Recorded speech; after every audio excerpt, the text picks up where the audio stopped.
So in the opening scene, O'Neill teaches Klein ritualistic magics, and in the novel, they elaborate more. And I just want to quote a bit of what he says to Klein.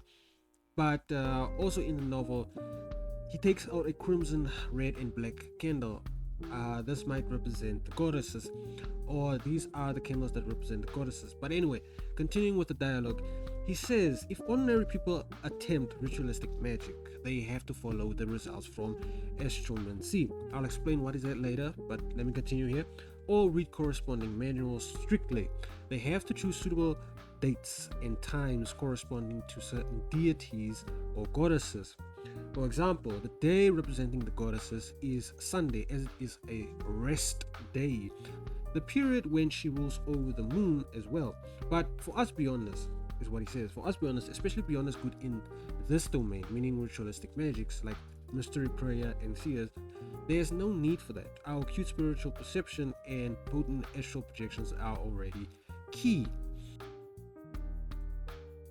And from that, I just want to pause. I want to elaborate on what is astral projections, because I feel there's not a lot of understanding when it comes to the use of astral projections, and I think it might be easily overlooked. So I just want to give my view or my take on this thing. So astral projection is a form of out-of-body experience where a person's consciousness can separate from their physical body and enter the astral world. This realm is a higher dimensional space that exists beyond the physical world and the spiritual world, containing essence of authority and symbolisms. Astral projection is not merely just a dream. It is not as simple as that. It's a conscious act of leaving the physical body, often accompanied by a shift in perception and the ability to traverse different locations and planes. Now, if we just pause there and if we just imagine it for an example, if we had, or let's just imagine if we had a semi-illusionary and semi-real physical realm, right? Or let's just say we lived in the Lord of the Mysteries universe and there's a lot of realms all around us but inaccessible. So in our example, let's call our mystery realm the sense of time, right? You can picture how it looks like. But anyway, what do you have on you that would allow you to traverse or visit such a plane, assuming there are no barriers to enter it? Well, of course, the answer is your astral projection. See where I'm going with this?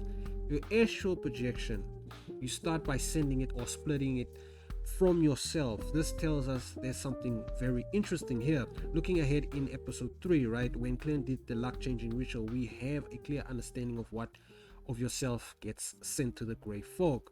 We have a clear understanding of it now. It is the astral projection, right? This goes for the hangman and Miss Justice as well. It's not their physical bodies that get sent to the gray fog. It is the astral projection. So here I just gave you a special revelation that the gray fog is its own special realm. And you know, special realms are higher dimension, which means you cannot travel physically to those realms. You need to send your astral projection. But why your astral projection? Well, it has the ability to perceive different things, to understand the weirdness of those realms, to live in that chaos environment where your physical body cannot. It can experience things that your physical body cannot, and it can sustain the travel to those realms and obviously stay there for longer periods of time, letting you understand more about said realm you're going to. Now, understanding this is important, right? Especially for Klein. In episode 1, it showed a pained expression when he did the luck changing ritual for the first time. In the novel, he says he hears loud and mad ravings, right, whenever he did the luck changing rituals, or in fact when he entered the gray fog, before he became a seer, before he became a beyonder, in fact. So the ritual was painful, but only as a consequence of him having a weak astral projection. See where I'm going with this? So he was splitting a weak astral projection of himself, and it was sent to the gray fog.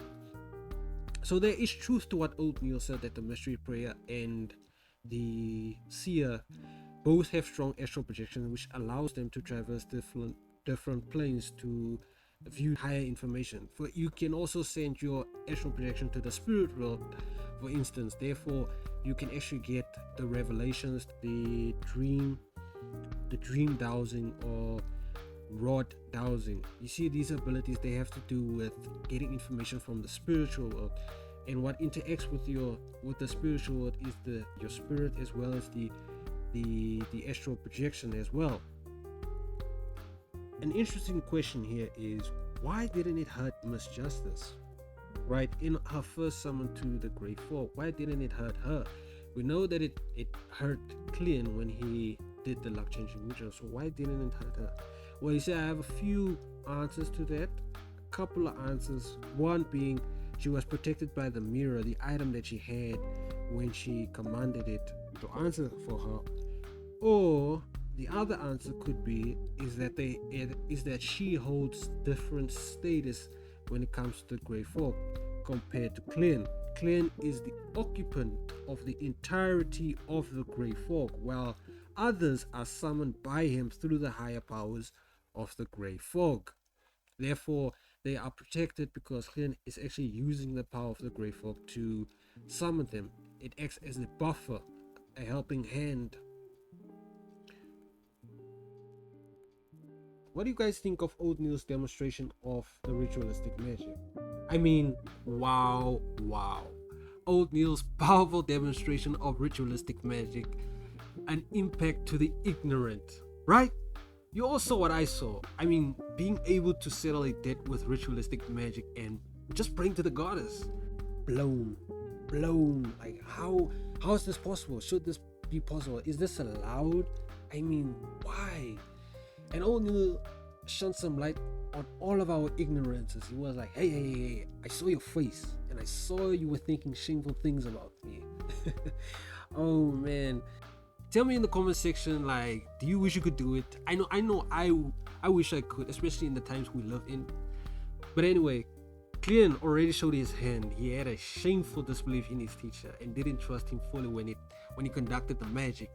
Before walking outside, it was on full display, believing his teacher would commit a crime through magic, like killing the debt collector through magic, showing his true ignorance when it comes to mysticism. After Klein learned his lesson, O'Neill imparted the maximum of the Moses Ascetic Order. They believe in do as you wish, but do not harm. And after hearing that, Klein finds it has a hint of acting in it, right? And if you watched my previous video covering episode 3, explaining how Klein learned his first acting principle and what he learned from it, as it also came with experiencing his first sensation of feeling the potion beginning to digest, he takes that as a sign that he's on the right path. From it will serve as a guide to understanding the rest of his acting principles to come. So Klein starts to explore methods, and luckily, after the demonstration there, we find the receptionist Angelica of the Divination Club. So he explores. He goes to the Divination Club. Now, upon going in, he books his first divination from a member of the Divination Club called Mr. Glacis, right? And Klein requests a divination on whether he can return home to Earth. But he didn't say Earth. Remember, Klein still wants to return to Earth. But anyway, the divination returns a negative result, only hinting at vague hints. But Klein is not despondent. As he is in the Divination Club, his focus shifts back to acting. He's going to demonstrate a bit of his ability to Mr. Glacis. He activates his spirit vision, looking at Mr. Glacis' aura, presenting itself the orange colors by his lungs were dark, sparse. They even influenced the brightness in other areas. So he had a problem with his lungs. Mentioning it to him, Klein explains it away by saying, your Gabriella seems dark. It's the color in your face. But anyway, after the demonstration, Klein goes to the reception desk where he meets Angelica again. And after seeing Klein's demonstration of divination, Angelica informed him that, hey, it was foretold that there would be an excellent seer coming in today. Klein shocked, like, what, really? Angelica says, yeah, our expert is Mr. Hannes. which is also in the divination club. His divination said there would be a seer coming in today. So I want to give you a heads up on the divination club if you might not know why this element exists. You see, every time Klein would return to the divination club, he would force himself to act in front of others like how a seer would, and call himself a seer in the club to get the validation from the people he has helped. So basically what I'm trying to say is that Klein is going to join the divination club, or is a member of the divination club. Basically he's trying to test and enact the meaning of the potion, right? So in no particular order, I'll mention those that he has helped. The first is Mr. Glacis, that had a problem with his lungs. The second would be Miss Angelica. Klein demonstrated his divination ability and saw that she's someone who suppresses her emotion. He gave her a couple of suggestions to use to let out her feelings. Told her, don't suppress your feelings. And the third would be Miss Anna, wanting to divine her husband's situation. And we see her in episode 5.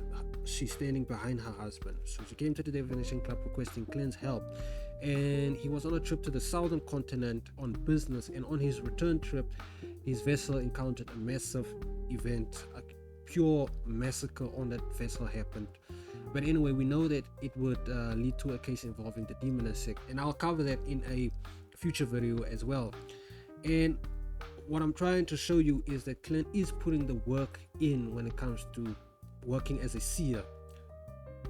So returning back to Miss Angelica telling Klein that it was divined a seer would come in today by Mr. Hannes, Klein goes to Mr. Hannes' room, sees he's teaching a class on mirror divination.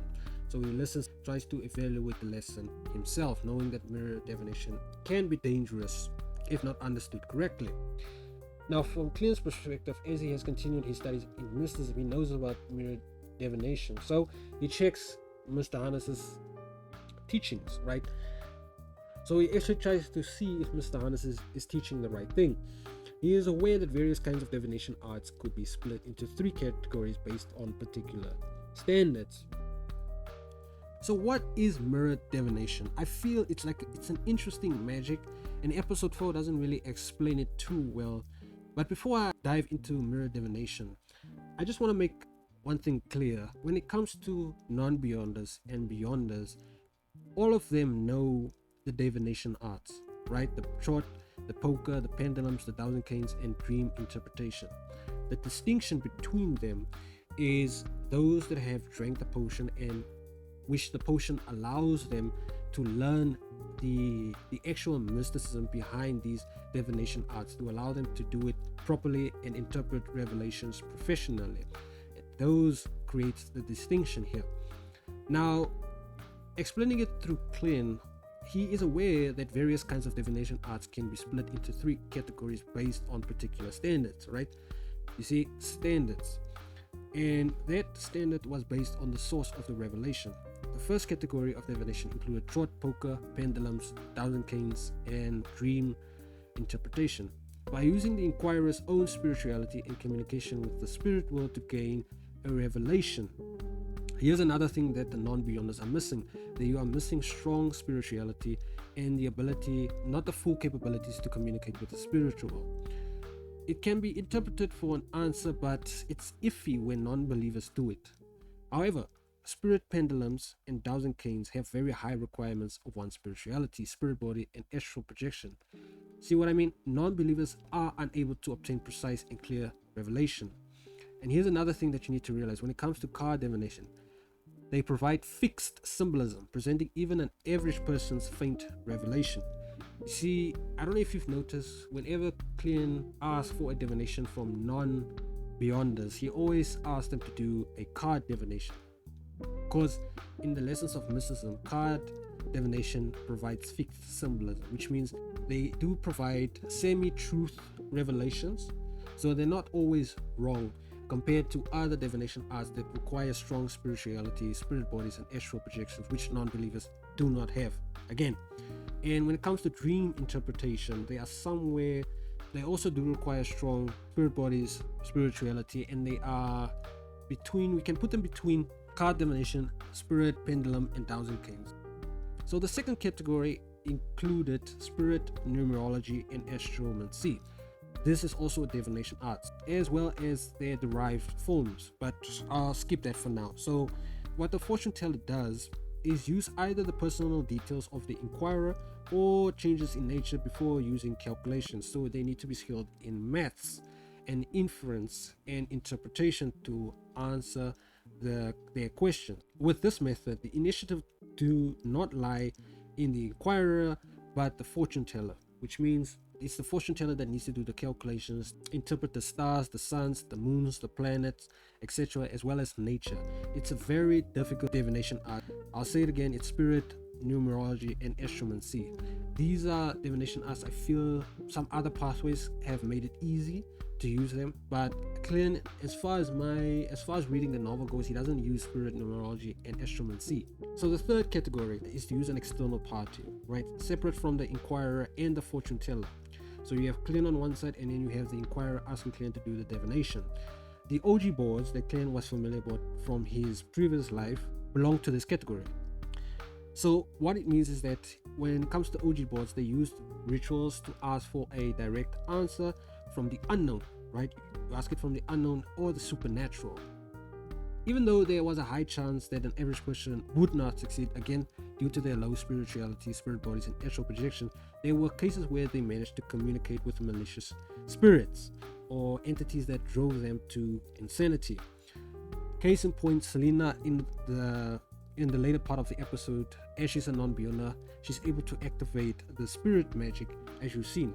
This is an example of an evil spirit actually answering to her call. These methods of divination usually lead to tragedies, right? But why do they lead to tragedies? You see, the magic mirror divination that Hannah's Vincent mentioned belonged to the third category. And in mysticism, how they put it is that mirrors were connected to the unknown, the mysterious, like they were the door of the spirit world, for instance. Thus, Klein stopped outside the meeting room, intending to learn how the famous fortune teller would explain the divination, right?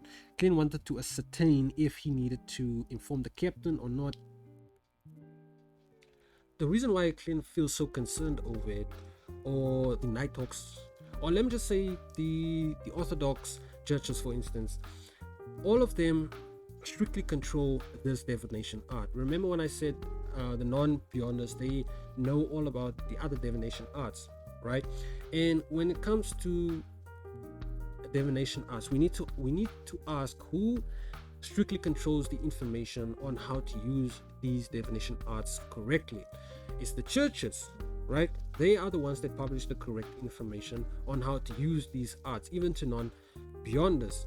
So the problem is when it comes to mysticism enthusiasts or fortune tellers, they have the capacity to ask evil gods or mysterious existences for help. Furthermore, some fortune tellers can randomly fabricate things on the fly. Some phrases or qualities had the potential to invite the attention of unknown entities. Now, in the world where powers of beyonders exist, such divinations would result or lead to tragedies. Even Klein, for instance, suspected that the original Klein and Welch and Naya, right, his original buddies, had committed such a forbidden divination, following the instructions by the Anti-Genesis family diary. Now, returning back to Hannes, right, he's in the moment, he's about to explain his principle behind magic mirror divination and describe the actual process. So what Hannes is saying now is that first you choose a suitable time and date to the divinity you believe in, meaning the church you believe in or the deity, etc. It doesn't matter, so long as it's just the orthodox deities. You decide this using the astromancy manual. See what I mean? The astromancy manual, they are supposed to follow strictly.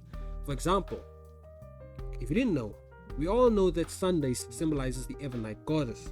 If you didn't know, and I feel some readers of the novel did not notice, if you didn't know, press that like button because I just laid out some facts for you and I'm about to lay some more down. So Sunday is the embodiment of rest. So 2 to 3 in the evening, or in the early morning, 2 to 3 in the early morning, 9 to 10 in the morning, 4 to 5 in the evening, and 11 to midnight are all related to the moon. Thus, they are controlled by the Evernight goddess. Thus, fortune tellers who pray to the Evernight goddess can use mirror magic divinations during these times on Sunday. Boom! Give me a like button. I just laid out some facts for you. And there's some more, right? Melissa invited Klein to her friend's birthday dinner, right? Didn't he? And it happened on Sunday. Now, if you didn't realize, or maybe you realized, but you felt something was off in that battle where Klein was battling the fiend. We know he prayed to the Evernight goddess, but it was on Sunday, right? The day of the Evernight goddess. And you saw how Mr. Hannes was actually sacrificing bits and pieces of himself. He sacrificed blood to the mirror, right? But he actually sacrificed more than Klein. I hope you saw that. He actually sacrificed more than Klein, but Klein came out on top. Why is that? It's because the dumb loser chose to fight Klein on a Sunday. Oh my gosh. And Sunday represents the Evernight goddess, and she's an Orthodox deity. Oh my gosh. He couldn't have picked a more disastrous date to battle Klein on. So that's what happened. So no matter how much Hannes tried to sacrifice pieces of himself, he couldn't get on top. Isn't that interesting? Give me a like button. I just dropped down some facts for you. You didn't realize that Sunday they were battling on a Sunday, and the Sunday was representing the goddesses. Oh my gosh. So after Klein's trip to the divination club, he returns home wanting to organize and summarize what he's learned so far. So he's going to write on a piece of paper, and he says the essence to resolving the remnant problems with potions is through digestion, not simply controlling it. This can be understood in a straightforward manner, like merely controlling it would be akin to using the power of potions as an external tool, right? Like a tamed beast, for instance. So no matter how well controlled or tamed, it would ultimately not be a part of the person. The risk of it turning on them would be ever present. So think, for instance, if we fought a guy that had the ability to control things, it doesn't matter what things, just anything in general. Since the potion is not a part of you and you view it as something you master, meaning like an external tool, so long as it's not part of you, it runs the risk of being controlled by others. That's the wrong view about potions to have. The view of controlling and mastering potions is wrong. As for digestion, right, it is to view the down potion as part of your body. They can be broken down, fused with it, absorb it, and form an overall system, like extra arms or eyes, for instance, heads, and so the acting method is you figuring out how to use 100% of your new appendage in its natural environment, meaning you need to figure out the do's and don'ts, the whys, the hows, all the nuances, specificity, right? For example, let's say you had a third arm made of stone to use. This arm, you decided it works exceptionally well in situations that are difficult, tough, stressful, pressures you, your health, your spirit, mentality, your willpower. Therefore, it could be interpreted that this extra arm wants you to persevere, have an iron will, strong mentality, and these are its gifts to you. It affords you these gifts. And if you act them out, imagine being, like, for instance, stranded for 3 years at sea. I think you can see where I'm going with this, right? The only caveat to this acting is that you must remember you're only acting. You acted to use the abilities, but you must remember you were only acting that way to receive those abilities. Meaning, always remember you never had the extra arm in the first place. Otherwise, as a consequence, you allow this extra arm to influence you in every action, ultimately undoing you or who you were, and you become a slave to it. If we go to other novels, remember there are some abilities that rely on rage, right?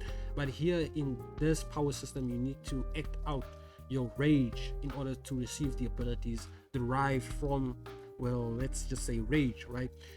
But ultimately, if you forget you are only acting in such a way to use those powers, you will become a slave to actual rage. It will be your day-to-day life, ultimately undoing who you were or what you were at the beginning of your life.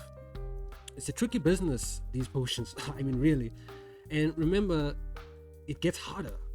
You advance in sequence of your pathway, so it becomes massively difficult the lower you go in sequence, right? 987. So you have to adopt a constant habit of watching over yourself. You have to remember who you were, and if you're not being influenced by your acting habits. So continuing on with what Klein said, he is certain of this point, right, of what is digestion. What is more important is how acting helps in digestion. According to his experience as a seer today, he can make two hypotheses. They can be verified in the future. So one, acting based on the potion's name changes the state of one's body, mind, and soul, making them closer to the remnant headstrong physique of the potion's core. This results in resonance, which allows gradual assimilation and absorption. And then there's theory number two. The remnant headstrong physique spirit of the magic medicine might be like a computer with complete defense mechanisms, right? If one wishes to attack it and break it down, they will need to find a bug in the system, security hole, right? A key, for instance. The name of the potion provides a corresponding clue. Thus, we can disguise our body and heart and soul as part of the system. So through acting, we deceive the system's defenses. This line of thought is similar to Emperor Rosel's description on what it is we should do to reduce the physic remnants of the potion. Now, Klein, after strengthening his knowledge on mysticism for a while now, concludes that the luck changing ritual he's been performing using to enter the Grey Fog is a type of classical ritualistic magic that involves a three-part step, right? The one, for instance, old Neil did at the beginning of the episode. So the three-step here is a type of sacrificial offering. Remember the bread offerings he did when he did the first luck enhancement ritual, right? The same as old Neil, where he prepared the candles and ingredients. And then the second step to the ritualistic magic is a type of incantation or symbol representing a target of said deity. Remember the target that Klein uttered in the luck and changing ritual, and lastly the request attached to said ritual. But here is the problem Klein has realized. When it comes to the luck changing ritual, there's no third part to it, which means there's no request. There's no request, right? Let me explain the weirdness of the situation here. From the demonstration old Neil has done in the beginning of the episode, did he not set the table with items related to the corresponding, or the items corresponding to the Ebonite goddess, like essential herbs, oils, and candles? If you didn't see it clearly in the anime, trust me, it is illustrated in the, not illustrated, it is written in the novel that this is how you prepare the ritual towards the goddesses, right? You need to use these things that represent the Ebonite goddess. Next was the second step, which was the incantation or symbol representing the target of said deity, right? So the goddess's incantation, I hope they showed it in this episode, but if you don't know it, I'll just repeat it for you. So how you pray to the goddess is that you pray to her after setting the table and everything. Is the Ebonite goddess stands higher than the cosmos, more eternal than eternity, the Lady Crimson, the mother of concealment, the emperor of misfortune and horror, mistress of repose and silence. The Ebonite goddess doesn't play with a honorific name like that. Like, you pray to the goddess like that, she doesn't play. You don't play with the Ebonite goddess. And then in the ritualistic magic, right, there was a third part that old Neil did. The third part was beseech the Ebonite goddess to bless him in settling his debt, right? Remember that, that's the request. But the luck changing ritual doesn't have that. That's the problem. By watching the anime, I don't know if you realized when watching, Klein performs part 1, which is the offering of bread. The second part is the incantation saying blessings stem from the immortal Lord of heaven and earth, right? But no third part. Therefore, he gets the brilliant idea to add a third part to the request of the classic ritualistic magic, but not to the blessing stem from the immortal Lord of heaven and earth. No. As he doesn't want to antagonize the supposed being behind the Grey Fog, you know, the one that transmigrated him. He still believes there's this being above him that he doesn't know or can see. So since he sees himself as someone capable of using the Grey Fog, why not let the ritualistic magic target him? In other words, pray to yourself, Klein. So inspired by the 3-line incantation used by most gods, like how you pray to them, he formulates his own. So it starts with, and this is epic, I hope you saw the one way related to the short club members, the fool that doesn't belong to this era. And the rest of the lines, the incantation given to Miss Justice and the Hangman to perform the attempt was the mysterious ruler above the grey fog, the king of yellow and black who wields good luck. Note the significance of using a 3-line incantation. I don't know if you know why this is a bombshell, right?